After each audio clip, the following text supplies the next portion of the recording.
welcome to Worst Reviews. I've been considering what I'm going to say about, well, as you know, I already told you, Rear Window. And it's like, how do you review this? Classic film by a classic director, Alfred Hitchcock.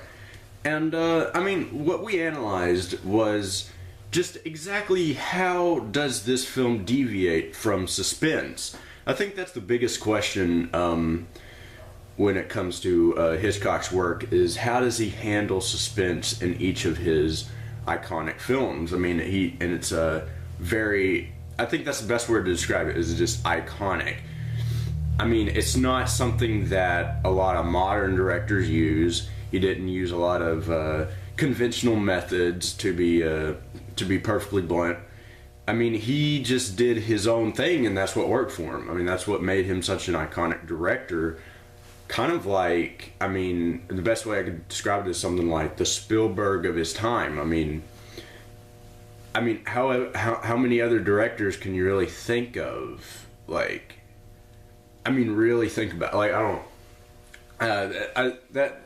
I'm just not a big film scholar, but he's just the most iconic I can think of in past memory. But anyway, the film itself, Jimmy Stewart, I really love as an actor, pretty much, period. And Grace Kelly, she's very beautiful, you know, especially for 1954. This is a time of when film was, you know, people started watching TV in their homes, and the actual movie business was kind of going under, and they were like, oh man, what are we gonna do? Oh, here's this idea, widescreen and color. That's what TVs can't do yet. And that's kind of what this film commentates on as a whole, is just the idea of looking out the window and just really being curious about other people's lives. It's a really, really smart commentary on that, in that aspect of, I mean, people shouldn't shouldn't watch TV. Is that the message here? But anyway, just Hitchcock, that's what we mostly discussed in film class, was like, hey, how does he handle suspense?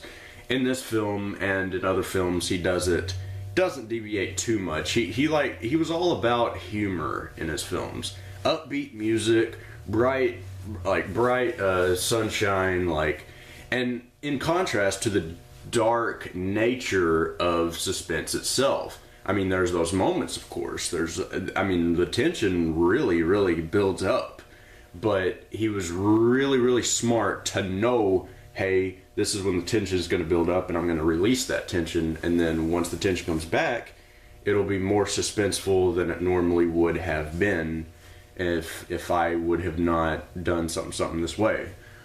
But all in all, what I thought about doing for the classic films, or just any film, I'm completely open to that. Travridge, who does Trav Tries, and please watch that.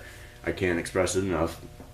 Opened my eyes to, well, oh, you did out of 10 for your other movies. You're going to out of 5 for all of a sudden.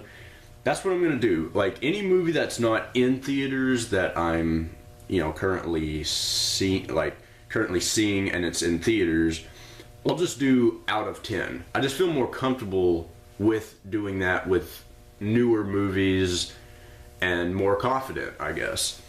Out of 5 is just the general, you know, thing that is the old way of doing it. I don't know how to explain that. I just feel more comfortable, just something out of 5 for the more classic movies or older movies that I just so happen to see. I'm going to be doing worst reviews on every movie now, I guess. But I might as well. More videos for me. But yeah, watch Trav Tries. I give this film an easy 5 out of 5, by the way. Easy. It's a great old movie. And for its time, I mean, I was blown away. Like, wow, I really, really, really like this. And I do like older movies. I do like a lot of them, but sometimes they just don't pull through for me. I mean, it might be my newer generation. I don't know what it might be. But it's not in black and white either. I was kind of shocked, like, 1954? This is in color. What? I don't know. But yeah, I'll see you guys later, and more worse reviews on the way.